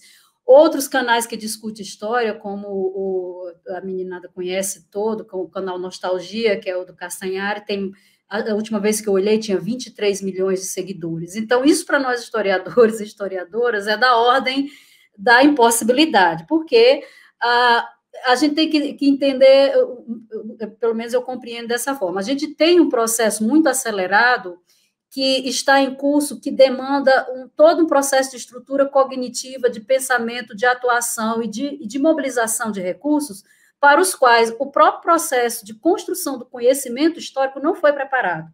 Então, a gente pode dizer o seguinte, que nós vamos até correr atrás disso, aqui, essa nossa geração. Mas eu acho que esse é um processo que ele tem que se modificar agora e que talvez as próximas gerações de historiadores e historiadoras alertas a isso conseguirão atuar muito mais fortemente do que nós. Claro, não estou dizendo com isso que nós não devamos fazer, nós devemos fazer, Isso aqui é um exercício de história pública, de diálogo, aqui tem muitas outras pessoas que não são historiadores, podem assistir isso, devem assistir, tem muita coisa sendo produzida, então é um movimento que a gente começa aqui, de escrever no jornal, de escrever no site, de escrever no blog, e esse movimento, ele tem que ser, a meu entendimento, agregado ao que a gente entende por ensino de história formal. E a formação de professores, né? Os cursos de graduação, licenciatura no Brasil precisam modificar. Nós precisamos pensar, e aí eu sei que a gente está pressionado por uma base desgraçada, que traz uma série de limitadores aí, mas durante muito tempo a gente fez uma desconexão, e esse prejuízo é em parte também dessa desconexão da academia e da escola. Né? Eu acho que essa é uma realidade que a gente tem que abraçar justamente para superar. Então, por exemplo, por que ao invés de você pedir um TCC meramente escrito, você não pede a produção de um documentário? Você não pede a produção de uma exposição? Você não pede a produção de um canal do YouTube? São maneiras diferentes de comunicar o conhecimento que a gente tem que agregar. Né? São linguagens que a gente tem que assumir como linguagens válidas. Então, é claro que, por exemplo, nós não podemos abrir mão da produção escrita, evidentemente. Então, para produzir um documentário, você tem que escrever um roteiro, você tem que pensar toda uma lógica, você tem que produzir um problema, mas que a gente possa agregar essas linguagens, isso é uma dimensão fundamental, e é um exercício político. Hoje, nós estamos sendo chamados à ação política. Então, por exemplo, quando o Matheus e o Valdir escrevem lá no site, né, eles estão exercitando essa dimensão política do conhecimento, no meu entendimento. Então, essa é uma demanda que nem sempre foi colocada em todos os momentos para a gente, mas que está sendo colocada agora. Então, eu acho que é isso, é um desafio que a gente tem que ter de dialogar e de produzir, mas eu não vejo como uma fórmula ou como algo que a gente vai conseguir resolver de maneira rápida. Acho que essa é uma questão que nós vamos levar com isso e nós vamos andar com isso por muito tempo ainda. Leon, só complementar uma coisa que a partir do que a Sônia falou, eu acho que é assim, uma autocrítica que nós devemos fazer, que está muito ligada ao que a gente está discutindo aqui, é que nós acreditamos que a democracia no Brasil estava consolidada. Foi uma ilusão. E por que nós acreditamos nisso? Né? De algum modo, negando a própria realidade. Se a gente analisar friamente, porque o autoritarismo no Brasil é uma estrutura, não é uma exceção. Então, ele sempre teve aí, ele sempre esteve também aí em disputa. Então, um ponto importante que eu acho que a gente precisa repensar, e isso nos coloca esses chamados, por exemplo, igual o Renato Pinto Venâncio fez, eu acho super importante, ele pegou lá o guia politicamente incorreto e desconstruiu factualmente, igual alguns nossos colegas de história antiga, como por exemplo Fábio Faversano tem feito, de discutir a corrupção em Roma Antiga a partir das questões do presente, essa articulação de fato passado e presente. Então, nós estamos sendo convocados também por uma constatação de que aquilo que a gente acreditou que estava estável, ou seja, a nossa democracia, não estava. Então, a gente não pode ir para o nosso gabinete achando que a gente está indo para a Europa, que a gente está na Europa, e agir como se a gente não tivesse problemas graves no ensino, como se a gente não tivesse um governo criminoso. Então, é um momento que, como eu acho que a Sônia fala muito bem, um momento como nós, a nossa geração, né, a gente viu que uma parte do que a gente fez foi assentado numa ilusão, num erro de análise, que caiu muito rápido as estruturas, as instituições democráticas que nós acreditávamos. Então, acho que tem um papel nosso, nós não somos salvadores da pátria, mas eu acho que é repensar o ensino, repensar a nossa ação enquanto intelectuais, repensar a nossa atuação no espaço público, as nossas pesquisas, E sempre pensando um pouco no contexto, nós não vivemos na Europa, né? Nós vivemos aqui no Brasil, que é um dos países mais desigual do mundo, onde há uma marca aí da escravidão e do racismo terrível, só para ficar num aspecto, com uma elite que não quer ceder nem um anel. Um pouco de democratização que nós vimos nos últimos tempos já foi suficiente para uma reação desse tipo. Então, acho que é um momento necessário de contato, vamos dizer assim, com a nossa realidade, de repensar as nossas ações e posturas. E eu tenho certeza de que, se a gente olhar para frente, eu sou otimista. Eu acho que a gente vai conseguir, não no curto prazo, mas no médio prazo, sairmos dessa encruzilhada terrível que a gente se encontra. Essa questão que você trouxe aí, bastante. Eu sempre, às vezes, ressalto nas minhas aulas, né? Trago alguns textos, aulas sobre ditadura, e como vários historiadoras e historiadores, né, da área, principalmente numa produção entre 2000 e 2014, né, traziam uma ideia: hoje não vemos como possível uma ditadura, esses tempos não vão voltar, estamos nos tempos de reabertura dos arquivos, da Comissão da Verdade, né? E eu costumo trazer, quando tem algum texto, assim, olha isso aqui, gente, vê como as coisas mudaram tão rápido, né? Tem professora lá da UFOP, né, a Helena Molo, que tem uma palavra, acho que todo mundo tinha que gravar: para o pior não há limites, né? Então, a gente sempre está atento. Várias coisas que a gente pensava que não ia ter, né? Essa ideia iluminista, às vezes, que a gente herda do progresso, que a sociedade vai sempre melhorar num caminho melhor e que o mal não retornará, né? Não volta uma ditadura, não vai voltar o nazismo. Enfim, a gente vê toda essa onda agora. Os direitos são garantidos? Não são garantidos, estão perdendo vários direitos aí, né? Acho importante essas reflexões, né, dentro desse debate mais amplo. Acho que a gente, para fazer para umas questões, Sônia, gostaria de fazer mais um comentário antes das questões? A gente pode... Então, acho que alguns pontos aqui já foram, né, discutidos aqui, mas o Luiz está fazendo junto nas questões para a gente aqui. Luiz, acho que podia fazer uma seleção de umas 3, né, e a gente debate um pouco aqui, depois a gente pega mais algumas. Pode ser, Luiz? Pode ser. Para mim, tudo bem. Então, vamos lá. Para a primeira pergunta, é de Jéssica Guimarães. Como pensar o ensino e a pesquisa histórica nesses tempos sem cair no empiricismo também problemático? Luiz, pode juntar mais umas 2, você está fazendo aí, né? Às vezes é demorado achar na listinha. Quer que eu fale mais? Isso, fala mais umas 2, daí a gente junta mais ou menos as questões, o tema. Tá. Acho que vai ser um pouco mais dinâmico. A próxima pergunta, tia Andréa, ela diz: professor, Matheus, o desconstrucionismo é a junção dos conceitos revisionismo e negacionismo?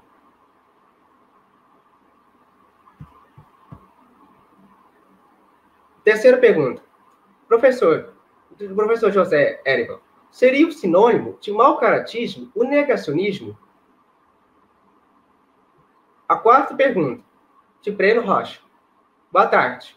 Queria deixar como pergunta a seguinte questão: como pensar nas consequências do negacionismo nas aulas de história? Seria uma disputa por memória e verdade? Acho que, Luiz, acho que agora já dá para... Vamos segurar aí. Beleza. Quem se habilita primeiro?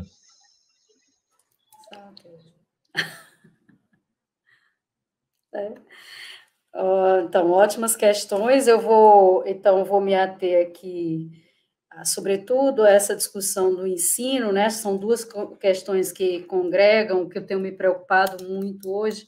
Há muitos anos eu trabalho na área de teoria, mas hoje eu tenho tentado fazer uma reflexão, um processo que tenta compreender essa discussão da produção do pensamento histórico no ensino também na educação histórica. E eu vou dar um dado, esse dado foi para a produção de um artigo e, enfim, em breve vai talvez sair aí, e eu vou trazer esse dado para vocês que diz respeito sobre os usos do conceito de história e memória na cena pública do Brasil, nos últimos 10 anos. Nesse processo de investigação que eu realizei nas redes sociais entre os anos de 2010 a 2018, vou mencionar só o caso do Brasil, eu fiz uma avaliação como o brasileiro utiliza, como o leitor médio brasileiro, né, utiliza, ele trabalha conceitos que são da dimensão histórica epistemológica, nessa dimensão que o pesquisador Peter Lee chama de conceitos de segunda ordem, né? Ou seja, são conceitos que são capazes de agenciar elementos cognitivos da apropriação do conhecimento de forma mais complexa. Então, por exemplo, esses usos do conceito de história e memória na cena pública, de como ele consegue operar. Então, eu fiz um levantamento a partir desses comentários, eu peguei uma amostragem entre os anos de 2010 e 2018, eu analisei 3.700 comentários que trabalhavam em ditadura militar, e eu fiz a seleção de como esses conceitos apareciam nessas falas desses internautas. Então, esses conceitos apareceram na seguinte proporção. Em 3.700 comentários, apareceram 187 vezes, apareceu 187 vezes o conceito de história e 5 vezes o conceito de memória. Né? Isso, para mim, foi algo muito significativo, né? E que nos diz respeito, acaba nos chamando a atenção para um processo de construção da própria educação histórica, da maneira como o nosso país tem organizado essas formas de ensino, de letramento histórico na nossa sociedade. E eu fiz essa comparação com a Argentina, né? Porque eu também trabalhei o mesmo período de tempo a partir da ditadura militar. Na Argentina, o conceito de história, a palavra história, ela é operada 188 vezes em 3.900 comentários. E memória é operada em 174 vezes. Quer dizer, no Brasil, 5 vezes, 174 vezes ela aparece nos comentários desses leitores argentinos. O que eu estou querendo dizer com isso? É fundamental prestarmos atenção aos processos de construção da educação histórica, né, no país, as formas de letramento histórico. Então, por exemplo, como nós podemos falar de um acontecimento histórico se, muitas vezes, as pessoas não dominam o que é uma ditadura? Então, como você vai convencer sobre a distinção de uma ditadura para uma democracia, quando, às vezes, nessa apropriação da cena pública, essa distinção não está clara. Então, a gente deve se perguntar o que nós podemos fazer, e isso eu compreendo que é um desafio para o ensino de história, é um desafio para o ensino de história que não é só o professor sozinho na sala de aula. Isso não é uma mudança apenas de um professor, de uma professora que está ali na ponta. Ela é uma mudança de um processo, de um sistema de ensino no nosso país.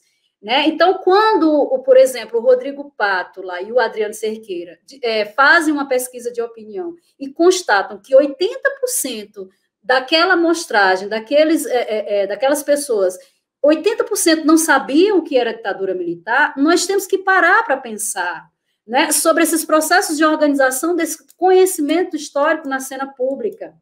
E pensar esse conhecimento histórico, eu só vejo isso a partir de uma rede que ela engloba a escola e ela engloba um conjunto de ações que estão fora da escola. Esse é um desafio, que é um desafio grande, mas eu acho que são questões que nós devemos considerar.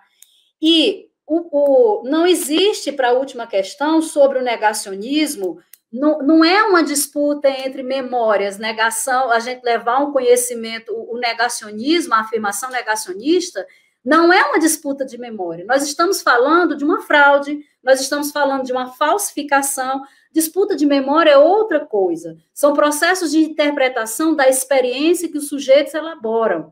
Então, eu vi uma pergunta também no chat, já vou emendar para pensar isso. Então, eu não acho que acho que alguém perguntou se seria uma substituição da historiografia pela memória. Não acho. Eu acho que é uma coisa muito mais mal intencionada. Então, por exemplo, quando você pega um livro do Narlock, e especificamente você trabalha, que eu analisei, o tema, o capítulo que é direcionado à discussão da ditadura militar, ali tem um conjunto de manipulações da informação e de teses e dissertações que é absurdo. Né? Então, quando aquilo ali não é uma mera disputa de memória ou de versões, ali nós temos uma versão realmente com a intenção de manipulação dessas informações. Então, eu acho que todos esses processos se articulam nessa rede de demandas e desafios que a gente tem.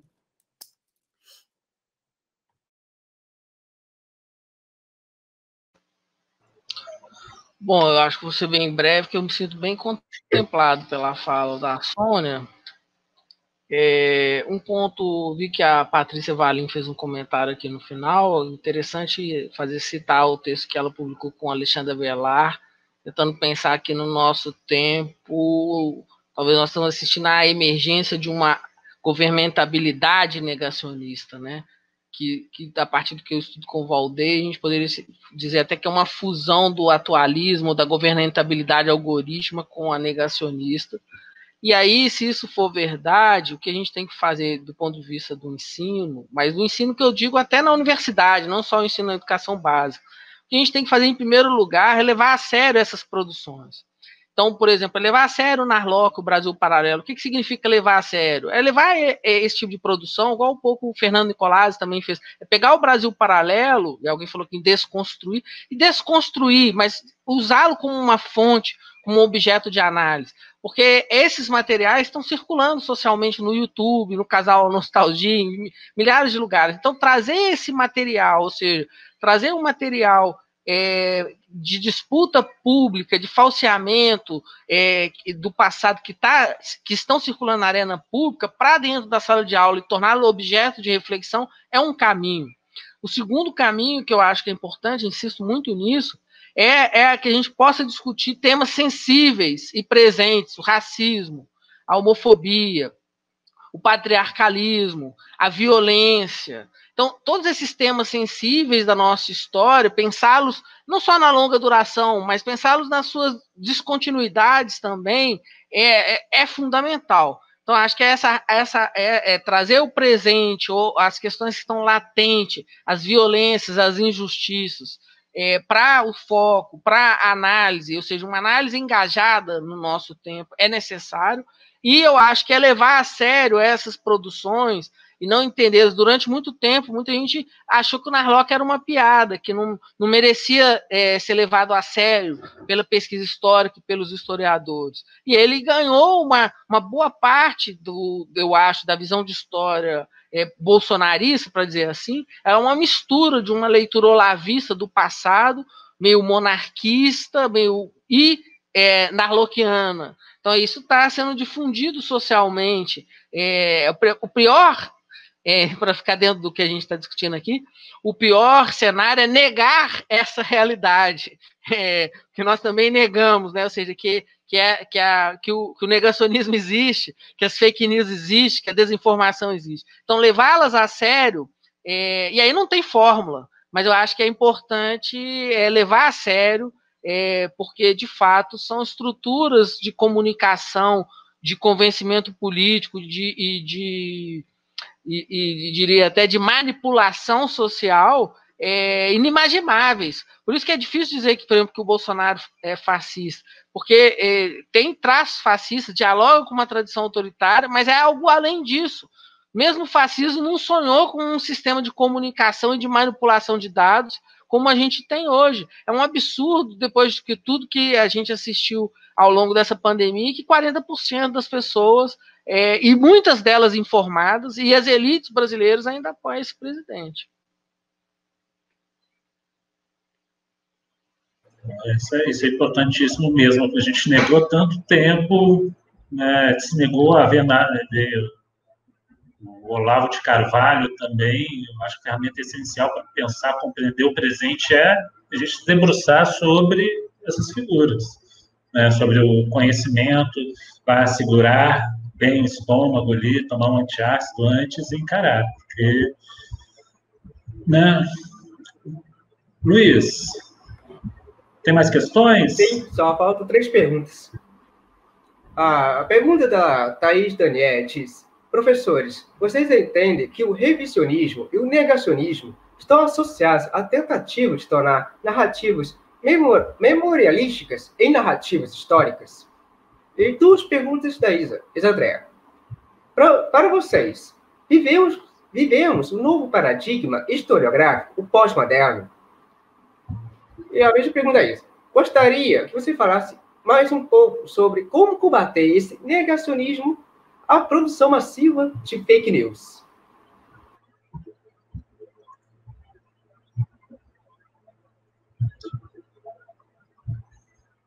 Acho que nesse tempo de fake news pós-moderno meio que saiu de moda, né?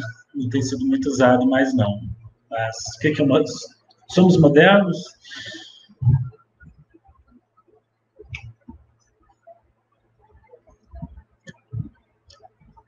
Quem se habilita? Matheus. Ok. Para falar a verdade, eu queria até retomar uma coisa que a Jéssica perguntou. Eu acredito que não existe análise histórica só empírica e nem só teórica, né? A teoria e a empiria são auxiliares e elas devem dialogar todo o tempo. Mas é possível, por exemplo, eu e o Valdir, a gente tem uma hipótese para a vitória do Bolsonaro, que é uma hipótese teórica. Mas quase tudo que a gente lê empírico verifica a nossa hipótese. Então, você pode contribuir tanto teoricamente quanto empiricamente. Por exemplo, esses dados que a Sônia traz, etc., certamente ampliam a discussão teórica e vice-versa. Então, não vejo como uma contradição. Eu ainda vejo, na verdade, a formação dos profissionais de história muito resilientes à discussão teórica, por vezes, né? Só para não deixar no ar, a nossa hipótese para a vitória do Bolsonaro, basicamente, é que a gente entende que no campo da esquerda e da direita há setores obsoletos e atualizados. Então, por exemplo, no campo da direita, a Damares simbolizaria os setores, por exemplo, obsoletos, ligados à pauta moral, religiosa. E o Paulo Guedes e o neoliberalismo representam o campo atualizado. O grande lance no campo da direita. O grande lance é que as direitas contemporâneas, se usando da negação, da fake news, da desinformação, já que a gente está falando sobre isso, ela consegue construir alianças comuns, provisórias. Então, consegue colocar na mesma mesa o Adamares e o Paulo Guedes. Por outro lado, a esquerda não tem conseguido o comum. Ou seja, qual que é o comum? É pegar o militante, entre aspas, identitário, para que ele sente com o sindicalista e construa uma pauta comum, como a gente está vendo, que a gente não conseguiu nessa eleição. E sem uma pauta comum, sem esses acordos provisórios, você não conquista o centro. Então, de algum modo, a nossa interpretação passa um pouco por essa discussão. Por que eu antecipei isso? Primeiro que eu falei, né? Mas segundo, porque essa última pergunta... eu acho que é difícil que a produção histórica combata o negacionismo e as fake news. Quem tem que combater isso é a justiça, em primeiro lugar. Quem tem que combater, quem tem que são os parlamentares que devem regular as grandes corporações midiáticas. Então, o primeiro combate ele se dá numa esfera jurídica, do meu ponto de vista. Mas também dentro dentro da disputa social, eu acho que é muito importante que a gente saiba que as fake news, a desinformação, não são só mentiras. E aí, porque senão a gente pode entrar dentro de um discurso historiográfico, de uma postura que eu vou revelar a verdade. Mas, ao mesmo tempo, existe a verdade factual. Nós não podemos cair num relativismo puro. Então, uma das primeiras tarefas nossa, enquanto historiadores, que é insuficiente, mas é necessária, é o reestabelecimento da verdade factual. E, a partir desse reestabelecimento, Aí há toda uma brecha no trabalho de configuração narrativa. O filósofo Pourquet, ele fala, né? Contrar um drama é esquecer outro drama. Você pode, a partir de determinadas verdades, mas mal intencionado, e aí é um trabalho de análise de narrativa mesmo. Eu nem diria análise de discurso, é análise de narrativa, é pensar a interlocução, quem escreveu aquele texto, com qual finalidade, por que escreveu, como isso se relaciona com o contexto contemporâneo de produção de news, que a gente chama de atualismo, mas poderia dar outros nomes.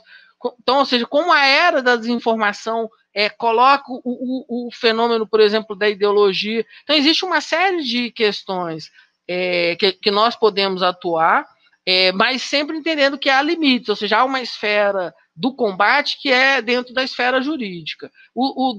Então, para não deixar no ar, acho que o restabelecimento factual é necessário, mas também entender os limites dele para que a gente possa também avançar na discussão, analisando, então, os discursos propriamente ditos e as suas intenções acadêmicas e políticas, já que são produtos de um lugar ou de lógicas de poder.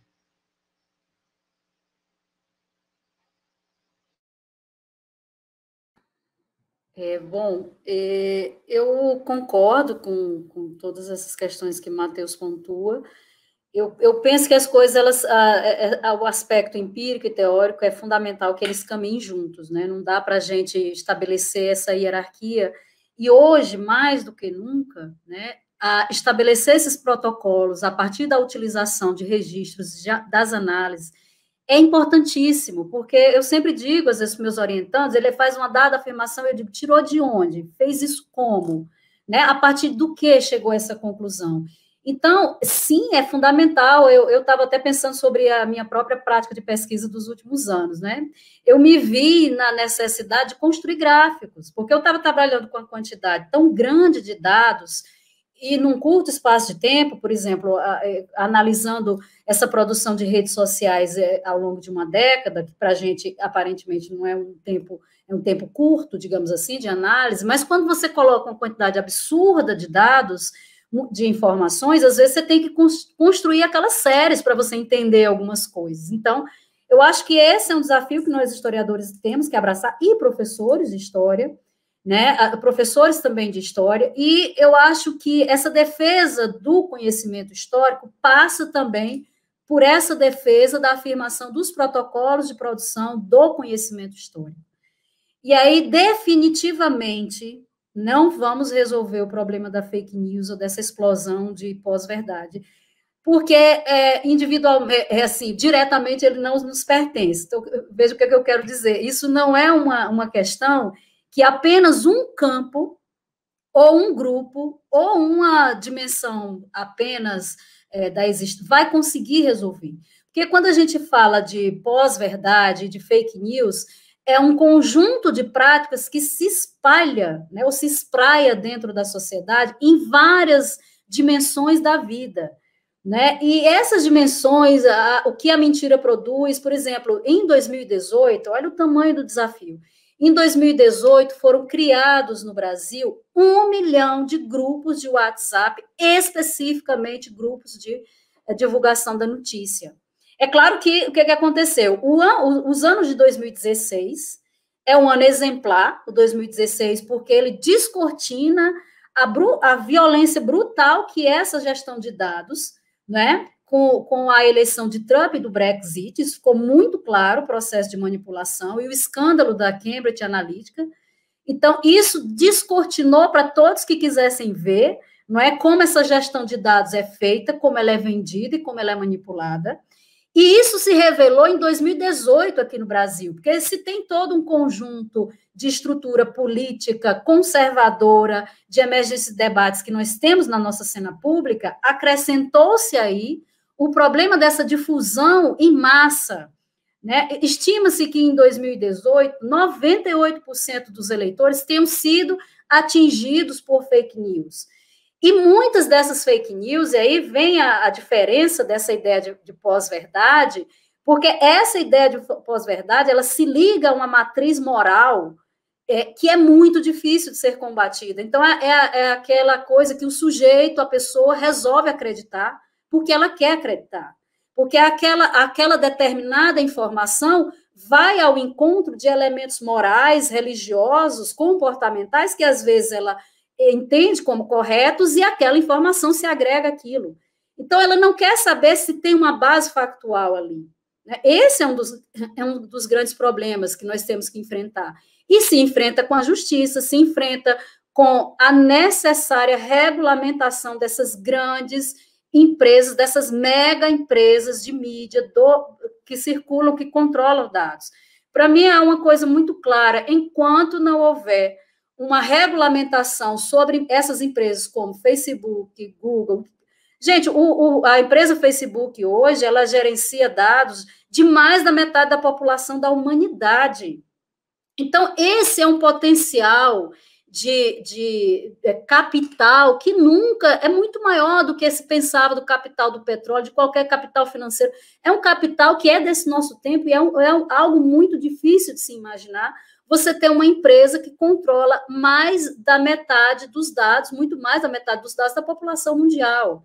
Então, isso, a humanidade, aí em termos de pensar a humanidade mesmo, esse não é um problema só do Brasil, é um problema que disso que se chama humanidade, que o Krenak questiona muito, né? Essa humanidade aqui. É um problema muito desse nosso tempo, né? E para onde esse problema vai nos levar, nós não sabemos muito, mas essa é uma realidade bastante concreta, né? Esse processo, então, essa compreensão sobre fake news, pós-verdade, ela é muito mais ampla, né? É aquilo que nós estamos vivendo, aquilo que muitos autores chamam essa sociedade do esgotamento, na verdade, né? Por todos os lados nós estamos esgotando, né? Desde a compreensão do conhecimento à própria vivência humana. Esse ponto que você trouxe aí, essa questão, esse volume todo de dados, inclusive como o próprio governo americano tem noção disso, utiliza eles, né? Não sabemos, e essa questão do Trump querer proibir o TikTok, né? Então, uma plataforma chinesa nessa disputa toda que existe. Então, porque não estão liberando, não estão querendo, né, sob justificativa de segurança nacional, que um aplicativo chinês, né, que parte dos seus pessoas jovens que utilizam tem que usar, inclusive, ferramenta política, né, anti-Trump, enfim. Gente, não temos mais questões, já estamos com 1h45 de live, com essa conversa deliciosa, maravilhosa, com temas tão pesados, tão difíceis, né? Mas, então, vocês, antes da gente encerrar, gostariam de fazer um comentário final, algumas questões, alguma outra questão que vocês queiram trazer, para a gente caminhar um encerramento?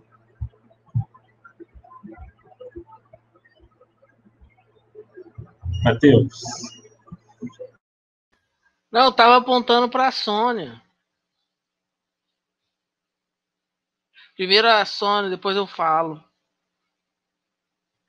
Bom, eu fiquei pensando muito, né, na proposição, tenho pensado sobre isso, né, o que nós, como resolver esse problema, o que é esse problema do negacionismo. Primeiro, ele nos abate, ele nos chega, né, ele nos mobiliza a partir de uma dimensão que é nossa, que é dos historiadores.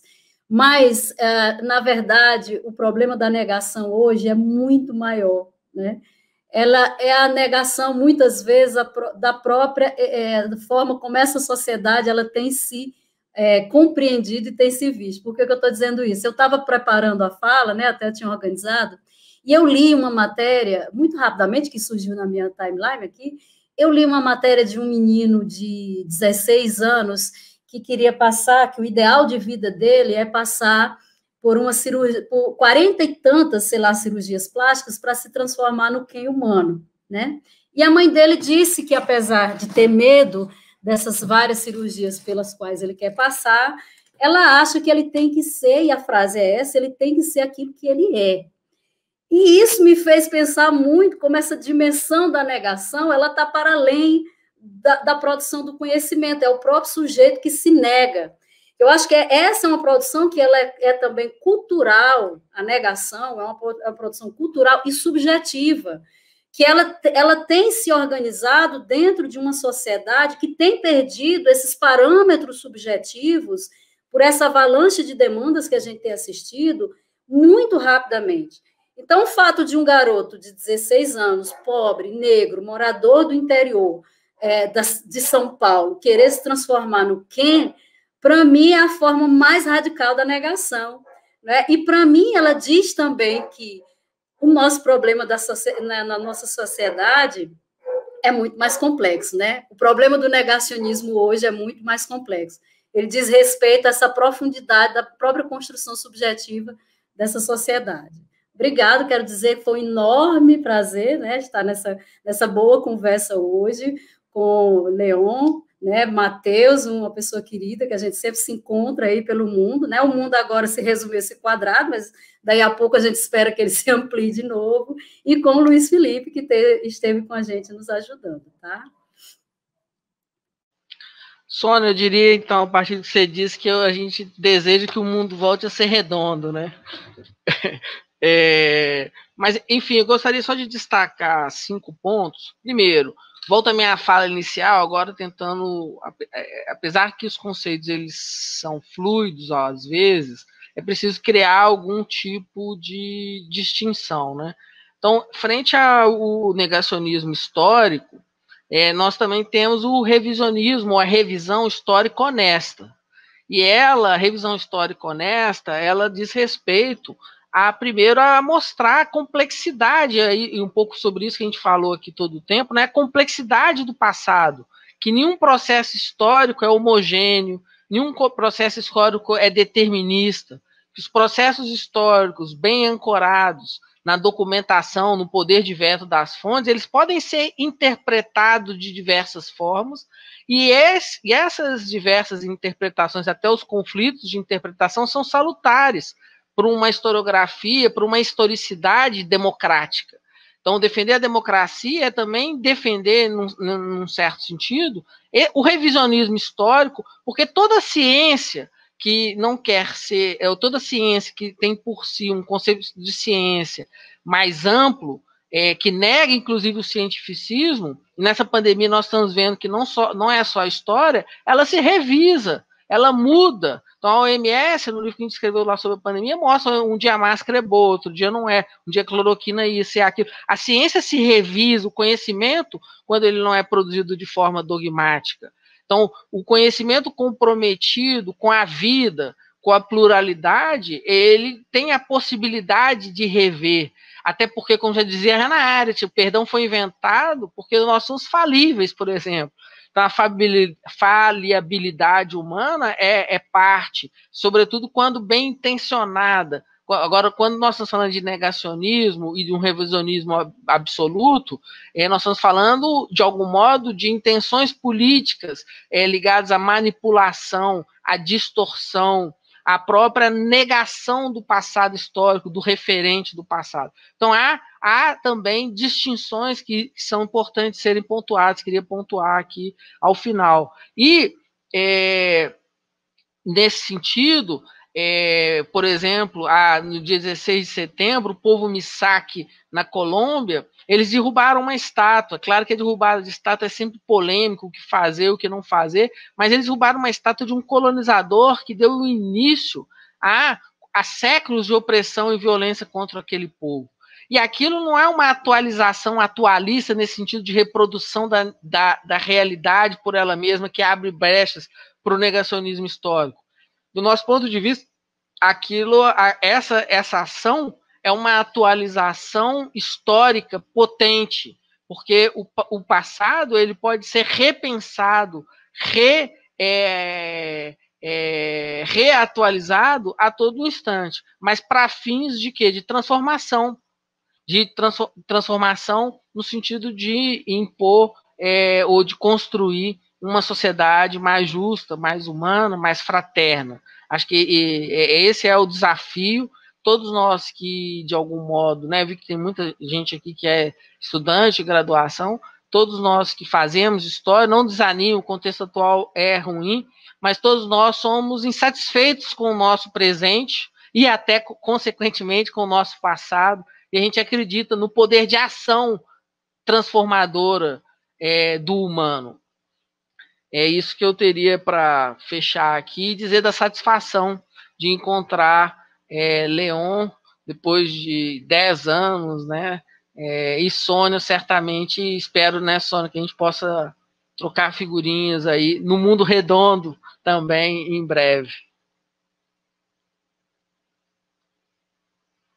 Matheus, Sônia, vocês gostariam de fazer uma propaganda de alguma publicação de vocês? O Matheus falou aí do Almanac Covid, eu coloquei aqui do lado, tem o atualismo, gostaria de fazer um pequeno comentário sobre?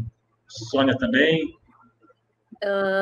Bom, se for para fazer propaganda, então, se tem essa parte do merchan aqui, eu queria fazer, na verdade, a divulgação de um evento, convidar todos e todas que nós estamos organizando aqui, que é o quarto, aqui na rede, né? Porque agora é online.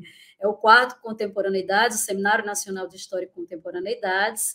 Esse evento desse ano trata justamente da verdade e negacionismo, as dimensões públicas da história, e as inscrições estão abertas para ouvintes, infelizmente a de apresentadores já estão encerradas, mas eu vou colocar aqui o endereço, acho que no chat, né? Eu coloco para você colocar as inscrições, tá? Obrigada, Leon.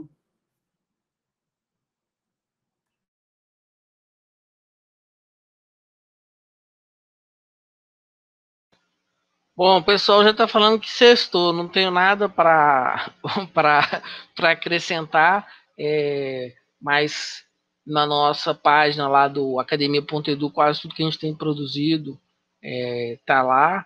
Eu e o Valdeir estamos sempre produzindo para os jornalistas livres. Ontem a gente fez uma coluna com o Valdeir sobre o primeiro debate da eleição americana.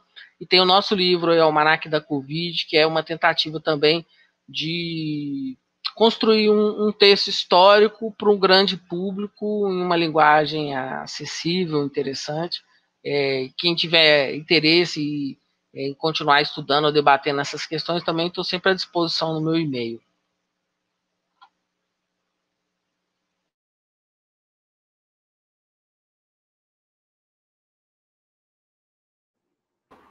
O áudio está desligado. Eu pensei que... Microfone, né? Agradecer imensamente, né, a participação, a presença, a disposição de estar participando uma sexta-feira com esse calor enorme. Até eu tive que ligar o ventilador aqui, né, porque eu acho que o atual governo vai conseguir unificar todo o país, né, regionalmente, pelo calor. Né, agradecer a Sônia, não conhecia ainda só as publicações, né, da Universidade Regional do Cariri. Conheçam o Cariri, conheçam o Crato, uma região maravilhosa, né? Tipo, vai tirar a imagem a imagem construída que vocês têm de sertão, né? Agradecer o Matheus também, né? Bom reencontrá-lo novamente, amigo da UFOP, ex-orientador, né? Que trazendo, né, junto com os colegas da UFOP, bastante esses questionamentos teóricos e conceituais, né? Uma rede que tem se ampliado para além da UFOP. Inclusive, eu tenho divulgando também a revista A História da Historiografia, né, produzida pela Sociedade Brasileira de Teoria da História, e História da Historiografia, e também a revista H Magazine, né, que é de divulgação científica, também com podcasts, pontos muito importantes aqui também. Aproveitando também essa produção recente, né, de textos, divulgação, de pensar nas redes para além, eu acho que, não sei se a Sônia faz parte, né, do Humanas, também uma página bastante importante agora recente, né, pensar historiografia, ciências humanas. Bom, agradecer o Luiz Felipe, né, a Tamires, que está aqui, a nossa bolsista também, no backstage, né, também agradecer, mandar um abraço para os outros professores aqui da UFOP, que organizam o História em Diagnóstico, o professor Igor Belchior, Cássio Diniz, a Josi Nunes e o Márcio Aurélio, né. Agradecer imensamente também que está acompanhando numa sexta-feira à tarde, né, vontade de tomar aquele guaraná de rolha, né, aquela cervejinha. Bom, Muito obrigado a todos e a todas. Sônia, Matheus, Felipe, vou fechar aqui, a gente mantenham aí, tá? Para a gente dar uma conversinha aqui final. A todos e todas, boa tarde, um ótimo fim de semana e sexta-feira.